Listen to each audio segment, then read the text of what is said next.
Hello and welcome to this video walkthrough of video editing in your classroom and the Adobe software known as Premiere Rush. I'm Justin Nadal, teacher of television broadcasting and film at Northern Highlands Regional High School. This video is for you as teachers to get a handle on digital video editing and to either use it to help you design and present to your high school media lessons to your students, or to teach your students how to use it and for them to bring some awesome content in projects they submit to you.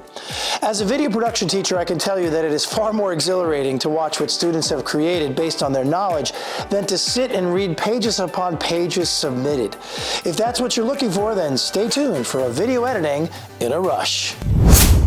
Before we get started, make sure you click on the link in the description below and download the videos in the shared folder.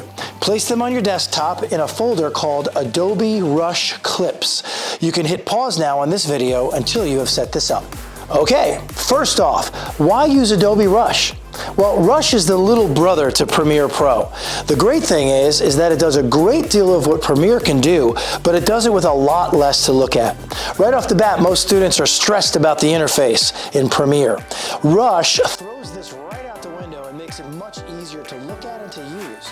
The other reason is that Rush makes it possible for you to produce and edit with just this, your cell phone. Yes, all the power of Rush on the laptop can be used identically on any smartphone. So you can edit it on the go and create remarkable content just about anywhere. Okay, so now with the why taken care of, let's move on to the how. Here we go. Okay, let's get started with Adobe Rush. First, you open the program. And once you do that, it's going to ask you to create a new project. You're going to click on that. It's going to say, what do you want to use in your project? And this is where you get your video assets and your other assets from. You have a lucky situation here where you have Adobe Rush Clips. You're going to click on that. But first, you need to name the project. Let's call it Rush Practice. Okay, then you're going to go ahead and hit enter. And then double click on Adobe Rush Clips, because that's your folder in the desktop. You can choose from any place you have on your computer.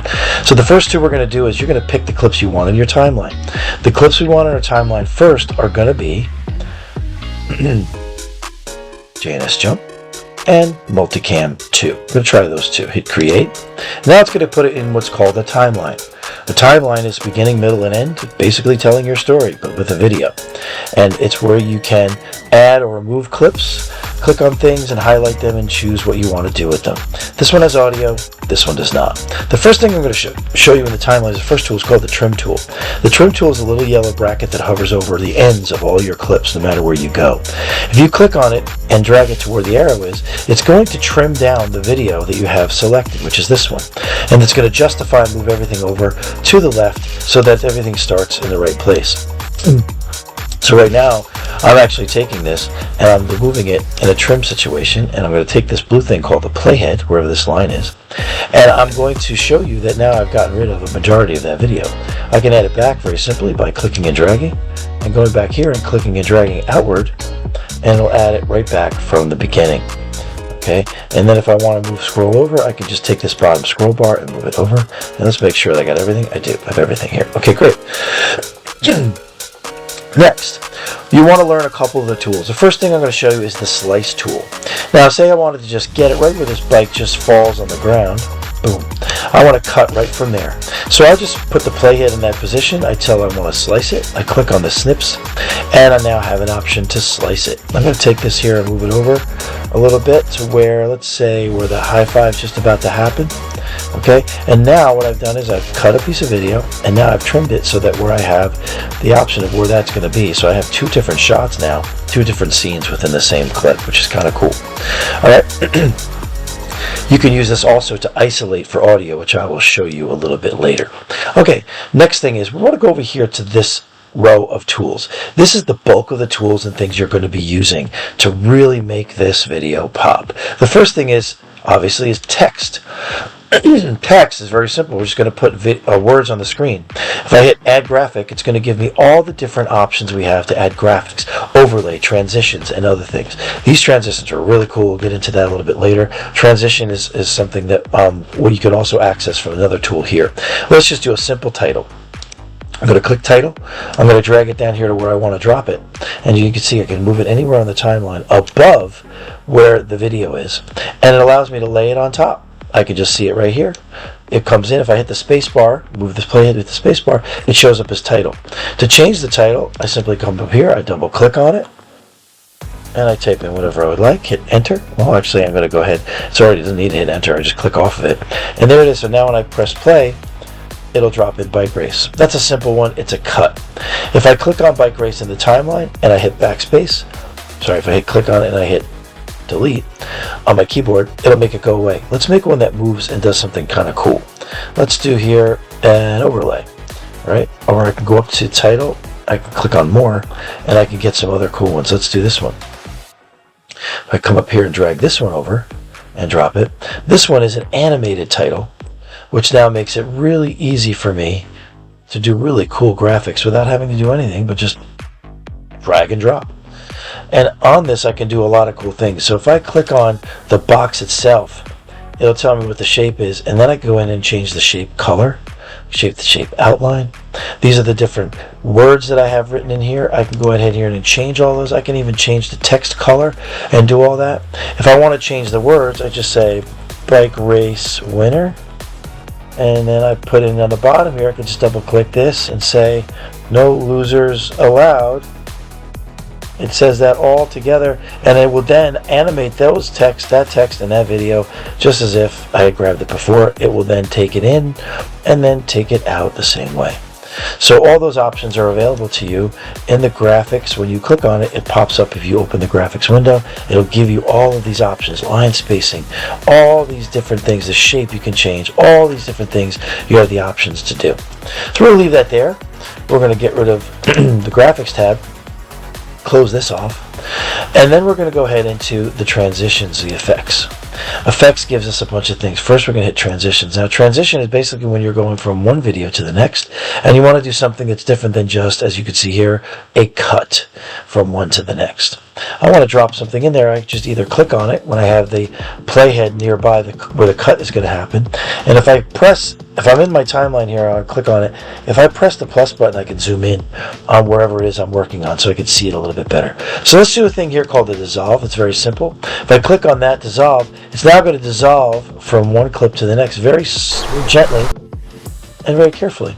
Now it'll play the audio and dissolve the audio as well, but since this doesn't have any sound, you'll just hear that water flash and you'll hear nothing coming through. But that will do it. You can also take it and you can shrink it, or you can lengthen the distance of this and move it around. So now it has a longer transition period, or it's a much more gradual look to it. I'm going to bring it back just a little bit and move it back to the middle between the two clips. And it's more like this. Now I can also get rid of it. If I click on it, I can hit delete. I can delete that, just that. And I can do another thing here. Let's do a slide. We'll do a slide. I click in the slide, I just click on it, and then it'll slide it right over. I can Control Z and undo at any time, and undo any effect or anything I do by clicking Control Z. And I'm going to let's try the wipe up feature. Let's see what that looks like. Just wipes it up. Okay, you have all these different ones you could do. You could do pan and then zooming. If you have that activated, you can pan and zoom and do all these different things depending on what clip you're working on. And auto reframe, which I'm not sure what that is, but it's not necessary for you to know at this moment. So if I get rid of the effects, now I have an effect listed in there. I want to go ahead now to speed, and this is a good one to check out speed with because there's a lot going on here. Let's just say I want to take this and I want to cut it from here where it's at high speed. I want to change it to slow speed. Now I can do that. I could change the speed of the entire clip, or I can go here and do a really cool thing called the speed ramp, where I have it normal speed, and then I'm going to take it from this point and boom, I'm going to change the speed to a slow motion speed. So let's do that now. I'm going to zoom out a little bit on my clip so you can see what happens to the clip when I click on it and how it changes. Right now this clip is separated from these other two, even though it's the same thing, and you don't see any changes in the video, but these are separated by cutting it. If I click on this right now and I go ahead to range speed, I'm going to change the speed of this. I'm going to bring it down nice and slow in slow motion. And you notice that when I change the speed, I change the length of the clip. But if I go really fast on it, I will actually shrink the clip, because when it plays, the playhead plays in the timeline, it adjusts and I have it, boom, I can go right to slow motion at that moment. But this has another option. If I click on this clip here, I have a thing called a ramp. If I click on ramp, I can now adjust the time it takes for that clip to actually start and finish in slow motion. And if you look at it when I hold it down, you can see at the end where that pink line is right down here, you can see there's a little ramp right there. So now when it comes in, it's not going to slam into the slow motion, it's going to gradually ride into it. A little bit right there. Okay? And you could do that for any clip at any time in any position. Okay, that's pretty much an overview of the speed control. Let's go over here to the playhead, and now we're going to work on audio a little bit because you have sound. So I'm going to press the plus button on my keyboard when I've clicked it in. It's going to zoom in wherever the playhead is. It's going to zoom in over the center of that. So let's move this to the beginning, and now what I want to do is I have audio, I have sound right here. If I click on this button here, it's going to give me the options to fiddle with my audio a little bit. I'm going to click down on basic. And with this, if I expand my audio clip, I can actually go here and click on this. It'll expand my audio. So now I can see how loud it is. The higher this lighter color is, the louder it is. If I go to the end here, you can hear it's a little bit louder than it is down here at the other end. I can adjust this audio by clicking on it and going in here. I could click the volume of the clip, and you can see I can actually increase it, and you can see it's getting dark. It's getting lighter, and it's moving out from there. If I bring it down here, I can actually get it very, very low. But I'm going to double click it, this little circle. It'll bring me to the default value, which is what it was. If I want to, I can also hit mute. Let's go ahead in here now and see. There's advanced things here, but they're going to bring up more features when I add what's called the voiceover. To add the voiceover, I need to see more of the clip options. If I click this here, it says control track. It's going to bring out my control tracks, which means I can do things here and control it. Where things I can do here, I can also do here on a different basis. But what I'm going to do is add a voiceover right underneath this. Real quick, I'm going to bang it out. You'll click target track for recording, and then it says, okay, it's waiting for me to record. If I just tap record, I can then, wherever the playhead starts, which I'm going to start it here, it'll start recording. Here we go. 2, 1. The majestic whales launch their passengers into the air. And I click the stop button or the space bar. And now you'll hear it here with the waves going. The majestic whales launch their passengers into the air. That's all well and good, and I like that. But what I really want to do now is I want to add some music to this to spice it up. Okay? So I can go back to audio. I can go to browse. And then it has default music that I can add, or I can add my own by going up to browse audio, and I can click and search for something on my computer. For the purpose of this, I'll hit dance pop sunbathing. I'm going to hit add, and wherever my playhead is, it just added that.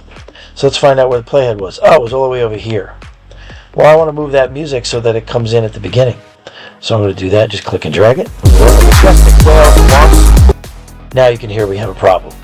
This music is far too loud for my voiceover. Can't really hear it that well. Can't really hear it that well. So let's give the voiceover the top hand here. Let's click on Dance Pop Sunbathing. Let's go back to that advanced thing. And now I'm going to click on this thing called Auto Duck. It basically brings the music underneath the volume of the voiceover automatically. And if you listen to it now, you'll hear it. The majestic whales launch their passengers into the air. And you can see also here that the lighter colored music is now ramping up at the end. You'll hear it fade in louder. It really sounds professional. It's really well done, and it comes in very nice and gently. So let's play it one more time. The majestic whales launch their passengers into the air. It's a really cool feature that auto detects, and now you sound like a really professional voiceover person. You can use the microphone that's embedded in your computer, or you can use a microphone like I'm using right now. As long as your computer recognizes it, then you'll be able to operate any microphone that you plug into the system. Okay, so last thing we're going to do is take a look at a little bit of video changes we can do here. Okay, I'm going to take this and drag it down and just make my picture a little bigger so you can see it, this little device here. So if I click on this, crop and rotate, it gives me all these different ways of adjusting my picture. So I'm going to click on Bike Race Winner Clip, and now it's going to make me allowed to activate all of these. And now I can move this around wherever I want. Horizontal position, I can change and adjust it. Vertical, I can move them up and down. Okay, any clip that I have that I've highlighted, I can now adjust. So if I have a PNG file, which is a transparent, image clip. If I have that in there, I can actually move that anywhere I want around the screen and let it sit there and work on it. I can also take things and I can make it opaque. I can use the opacity. I can brighten them, and then when I have layers of video here, you'll be able to see different clips at different levels of strength as far as the video intensity. So I can also increase the width and size of this whole thing, okay? If I maintain purport, unclick that, I can now squeeze something up or down, all right? And that's pretty much the bottom line of how these work. Advanced, I can also go ahead and I can crop an image and just get rid of things that I don't want anywhere in the image all around. The edge feather is really cool. If I go here to edge feather, it will then soften the image and give it a really nice soft edge around the sides to give a cool vignette effect on the video. These are all really simple to use, which is what's great. The last thing I'll show you is probably my favorite one, is the color feature. If I click on color, it gives me color options. And what's cool is that here I have my clip selected. All I have to do now is click on these different filters, and it will give me these cool options to change this thing however I want it to look to give it a different feel. All right. And what's cool is too is I click on this, I can go ahead down here and I can adjust the intensity of it. And I can minimize it or adjust the intensity of it to my liking. If I click on cyan tone, I can bring it down, or I can really make it intense. Okay, if I want to make it a cool feel, I can do that. Okay, and as you can see, whatever one I click on, I can adjust it to whatever I like. I can make it desaturated, and you'll see I can change the difference from one clip to the next. Even within a clip, if I go here and click the slice button, I can now isolate the clip and change it from here. Now I can go up to cinematic, and I can change it within the clip without changing anything, and it snaps right to it. That's your color feature. These are all your other features here. Now, I have a video now that I'm happy with, so let's take this and I want to share it with my teacher, or share it with my class, or whoever it is I'm working on. What you can do now is, you can go right up to File, Share, and then it'll give you an export window. File name. This is where you name the project that you're sending in for your submission. Nadal, Bike Race, Final. And then you could go to Save To where you want to save it. I'm going to save this right on my desktop. Boom, just for now because that's where I want to save it. Hit select folder. And now all you got to do is here, go to export and wait until that 15-second video clip is now exported. It's going to take about 20 seconds for that. It's going to render that, take all the different things that I did to that video. It's going to combine them together like you're baking a cookie. And once that cookie's baked and you're done, you click done. And you go ahead, and I'm going to minimize this here to show you that now it's sitting here on my desktop. If I double click it, it's going to play it in whatever default media. The majestic whales launch their passengers into the air. Well, you can see if I click through here, you can see all the different effects and things that I did. So that's how you do it there. Then you would basically just take this, double click, and drag it. And that is how you edit in Adobe Rush. Now you have a quick overview of how to use Rush. The only other question is how to use it in your classroom. As I mentioned topside, you can edit your own video lessons to instruct particular topics so students can watch them and review them as many times as they need or whenever they want. For the equipment in my TV studio, I produce one tutorial for just about every item that students can watch over and over again, even while doing it, so they can combine hands-on with direct instruction from me. The second way is you can teach Rush to your students who can then use it as a tool to submit their own creative assignments. For some kids, this is an outlet for their creativity, and they'll be able to deliver their understanding of a particular subject with greater vigor and depth than they may by conventional means. With either method, you or your students can email me with questions or just stop on by anytime during the day, and I'll do whatever I can to assist you. Now there's Rush in a rush. I'm Justin Nadal. All the best.